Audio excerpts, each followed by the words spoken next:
Marcus Halberstrand for 2 at 7. No, I want to know. Okay, I came here for the cilantro crawfish gumbo, all right, which is, after all, the only excuse one can have for being in this restaurant, which is, by the way, almost completely empty. I'm very sorry, sir. J&B straight and a Corona. Would you like to hear the... Double absolute martini. Yes, sir. Would you like to hear the specials? Not if you want to keep your spleen.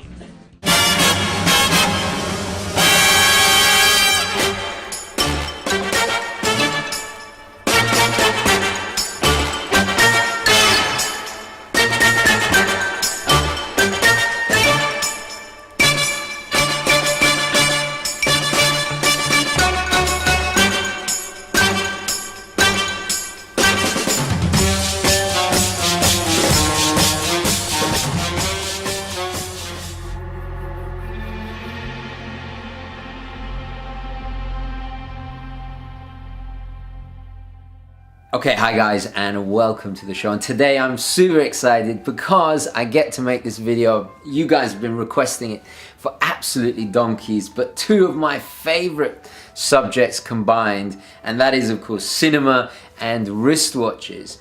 So today I thought I'd share 10 essential movies that you should at least see if you're into wristwatches, or if you're like me and have a collection, you should definitely have these in your collection. And of course, before I get into this video, I've got to do wristwatch check. I am indeed wearing the SKX, one of the Seikos featured in a film we'll be discussing a little bit later. The little stealthy. So let's get started. We'll dive right in. Now my selection is, I haven't gone, you know, obscure Danish art house films, okay? So don't panic. It's all very mainstream stuff, but classics nonetheless. Very, very fun. So we'll start right at the beginning. Of course, we had to feature Pulp Fiction, Quentin Tarantino's Capolavoro. When did this come out? 1994. Wow. We're getting old, we are getting old. And we had to include this because it has that iconic, very memorable scene with fellow Astorian native of this part of Queens, Christopher Walken, and his, shall we say, very unique way of storing a family heirloom wristwatch. This was your great-grandfather's war watch, and he wore it every day he was in that war. And he'd done his duty. Went home to your great-grandmother, took the watch off, put an old coffee can, and in that can it stayed till your granddad, Dane Coolidge, was called upon by his country to go overseas and fight the Germans once again. It's time they called it World War II. The watch featured was a, what was it, the Lancet, which is a World War trench style watch. Yeah, I'm not gonna give too many spoilers away, but his monologue is one of the most memorable. Even if you're not a watch fan, you will not forget it. Very, very cool. And what I also like about it is that it's part of the plot. It's a plot device. It's owned by Bruce Willis. He goes back to the apartment to try and get it after forgetting it and blah blah blah. You know, I'm not gonna give too much away, but you got to see this film. Absolutely fantastic and infinitely quotable. Okay, next we have another gangster movie, probably the greatest British gangster movie of all time, and this was from 1971, and it is of course Get Car, the classic. Maybe a little bit dated by today's standards, but we got to remember when this came out in 1971, there wasn't really films like this. It was very much a new type of gangster film, very gritty. Michael Caine plays Carter, of course, who is this East End gangster from London, goes up to Newcastle to wreak revenge after his brother is murdered.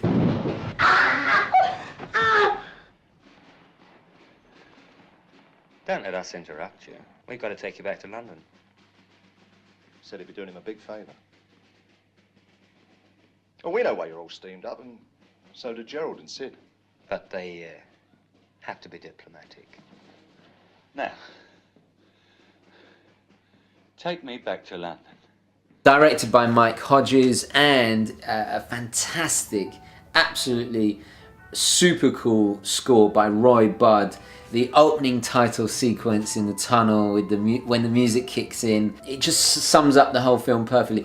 Michael Caine has never been as cool, as dapper in his Savile Row suits, as menacing, as suave, and yet just ruthless as Carter. And what watch did he wear? Of course, it had to be the Rolex Day-Date, yellow gold version, fluted bezel, I think, and he unusually wore it on the strap.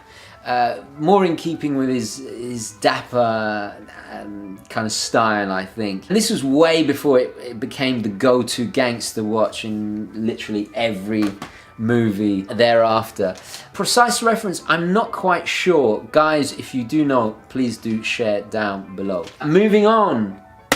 Third choice, All Is Lost, the quintessential SKX, Seiko SKX movie. Robert Redford stars. In fact, I think he's the only person in this movie. And what is nice is the SKX is perfectly cast. A beautiful bit of watch casting. This came out in 2013, fairly recently, directed by J.C. Chanda. I'm not familiar with this director. Beautifully shot, really beautifully shot. One guy's battle against nature and the elements to survive. And pretty much his only companion is the Seiko SKX 009 on, yeah, Gentry approved a NATO strap. So nicely done, Redford, nicely done. What is really cool is that you can tell it was deliberately cast because it suits his character. He's not about being flashy, he's about surviving. It's very much the understated, it's a true diver's watch, as we all know. Redford's been known to wear Rolexes, All the President's Men and all the rest of it, so it's nice to see an SKX. I'm not sure if it's focusing, but you can even see it on the back of the DVD case. So what have we got next? We got The American with George Clooney. Actually, I haven't even opened this. It's been a while since I watched this one. So this came out in 2010. It's directed by Anton Corbijn. Clooney plays this assassin. He's a gun maker and an assassin. He makes these customized sniper rifles. And he's hiding out in Italy, in North Italy in the winter, so you get this, we see a side of Italy we don't normally see.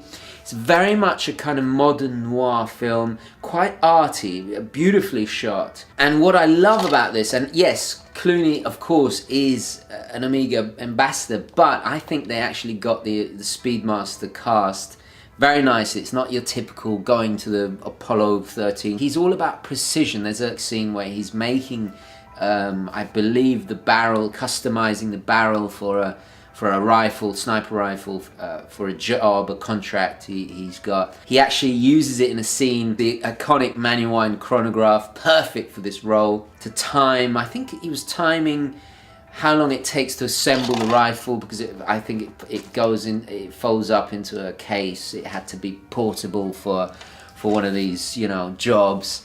Moving on, another absolute classic. I mean, I had to put it in the list. Schwarzenegger wearing the Arnold, another Seiko, in of course Predator. So when did this come out? This came in 1987. Wow, it's held up remarkably well. We are a rescue team, not assassins. Now, what do we gotta do? Directed by John McTiernan. And of course, Arnie wears the Seiko H558-5000, which of course is a quartz Ani-Digi diver, beautifully cast for the role. I mean, it's a very macho, no-nonsense, you know, quartz diving watch. It just suits Arnold and the Commandos perfectly well. I think he wore this or a variation of this particular watch in Commando as well, and a few others I forget, but guys, do fill me in. Get to the chopper, you know, typical chock-a-block full of very memorable lines. It's priceless. And it's funny because it's a monster movie, but yet it's just so well done, so lovable, so fun. Yeah, they don't make movies like that anymore. You know, it's if you think about it, it's quite ridiculous. This hunting alien in the jungle. Well, if you haven't seen it, I'm probably giving the spoiler away. Classic Schwarzenegger. Alan Silvestri soundtrack. Fantastic. I use it for my jewel videos. It had to be done. Okay, moving on. What do we got next? Another absolute classic. Well, they're all classics. Apocalypse Now. So this is the first movie in my little selection that has 2 watches, and for a very specific reason. So came out in 1979, directed of course by Francis Ford Coppola, an adaptation of one of my favorite books, Heart of Darkness by Conrad, of course. So Brando plays Colonel Kurtz, who's gone off the rails, and you got Martin Sheen playing Captain Willard, who has been sent by, I think it was the CIA, to assassinate him.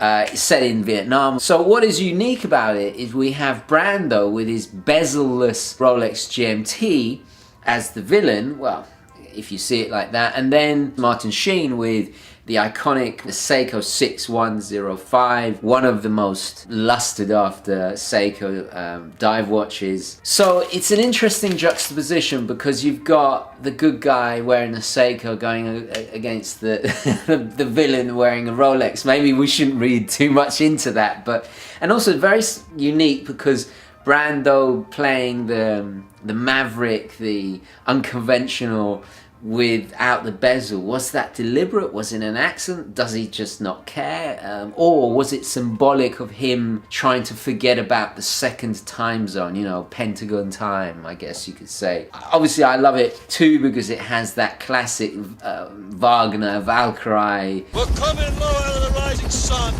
and about a mile out we'll put on the music. Music? Yeah, use Wagner. It scares the hell out of the my boys love it! Dun, dun, dun, dun, you know.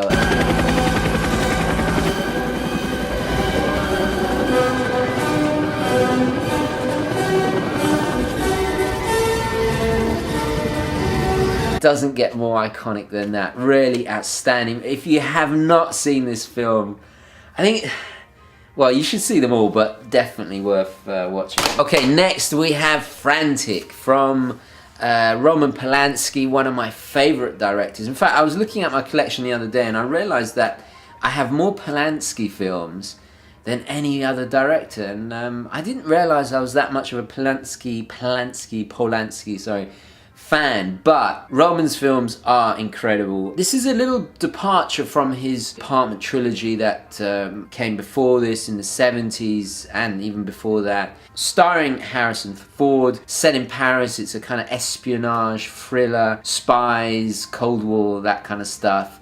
Very, very fun. But the watch worn is the Rolex Datejust with Romans on a Jubilee bracelet, fluted bezel of course. I'm not sure the precise reference, but I'm guessing it's the 16030.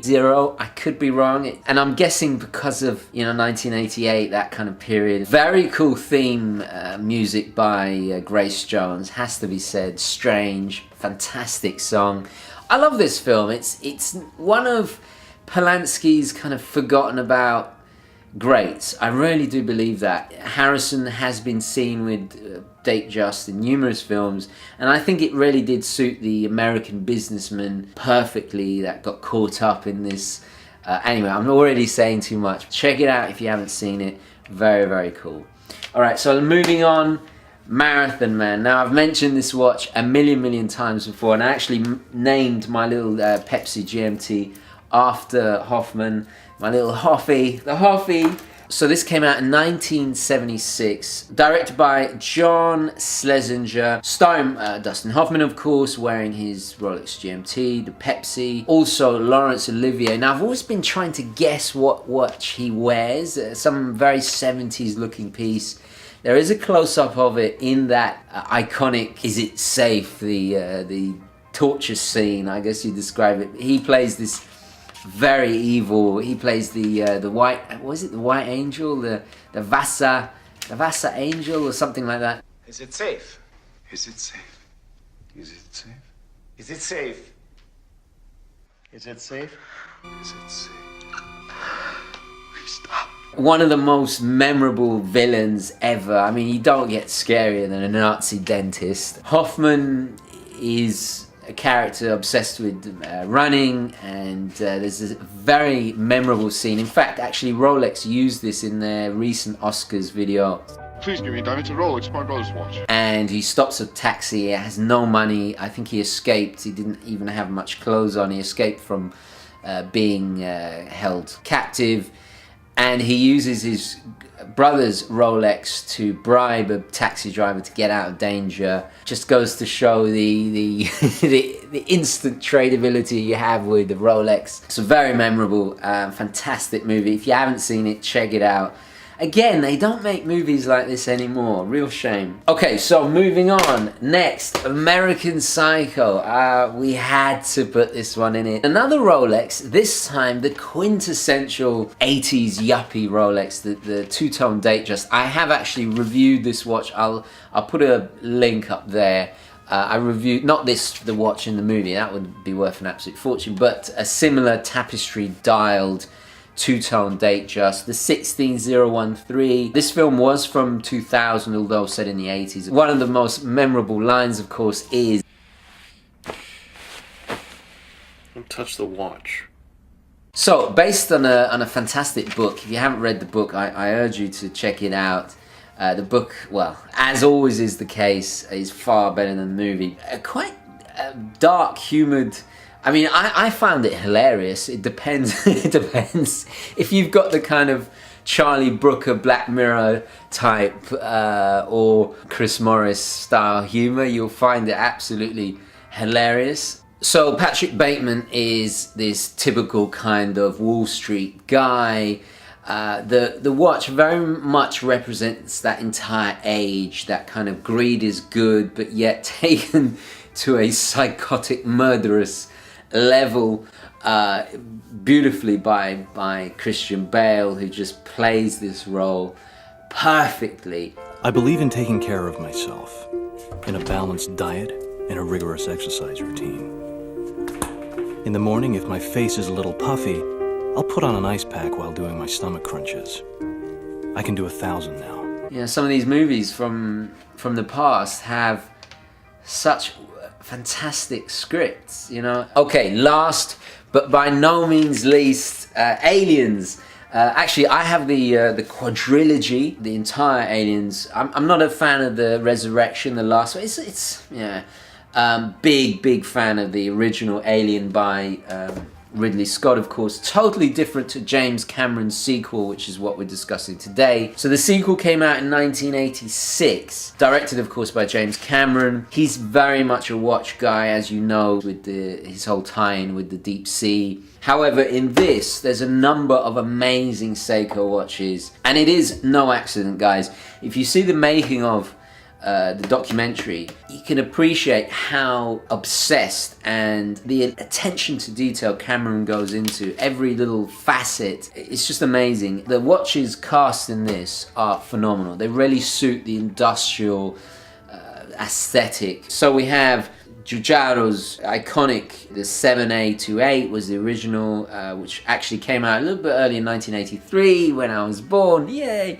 I bought the re-release last year. I still own it. Fantastic watch. Very much a Marmite watch. Extremely 80s with the whole style of it. That salmon pink hand, the mustard yellow on the dial. But it's a racing inspired watch, but somehow fits into the whole sci-fi look of the film perfectly.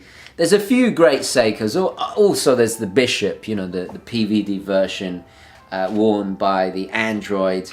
I forget the actor's name, but a fantastic actor. It was a childhood dream getting the watch. Well, the reissue at least. There is, I believe, a Casio in Ridley Scott's original. I think two Casios kind of stuck together. I would like to see if I can get my hands on that at some point. I will always love the original more. It's more of it's actually kind of like an art house horror film. It's totally different. Cameron made this kind of Vietnam War movie in space, you know, the bugs obviously representing quite a few things. Fear of communism, even the male fear of feminism represented symbolically by the Queen. I mean, there's so many, there is still a lot of deep elements to the sequel. Not so much the Giga sexual violence obsessed horror of the original, but anyway, yeah, fantastic movies. That is my top 10. Yeah, and if you haven't noticed, I'm obviously a fan of the franchise. I adore it. I had to do this video, guys. Anyway, please do share your favorites down below. Any films that I'll do another video if there's enough recommendations for you guys. Please don't forget to add your favorite movies or watches in movies down below in the comments. Thoughts, queries, questions, opinions, all the rest of it. Thank you so much for watching. Please don't forget to like this video if you enjoyed it, found it useful. And as always, guys, I will catch you in the next one. Okay, ciao. Oh, man. I will never forgive your ass for this. This is some up repugnant shit. Jules, did you ever hear the philosophy that once a man admits that he is wrong, that he is immediately forgiven for all wrongdoings? Have you ever heard that? Get the out my face with that shit. The motherfucker said that shit never had to pick up itty bitty pieces of skull on account of your dumb ass. I got a threshold, Jules. I got a threshold for the abuse that I will take.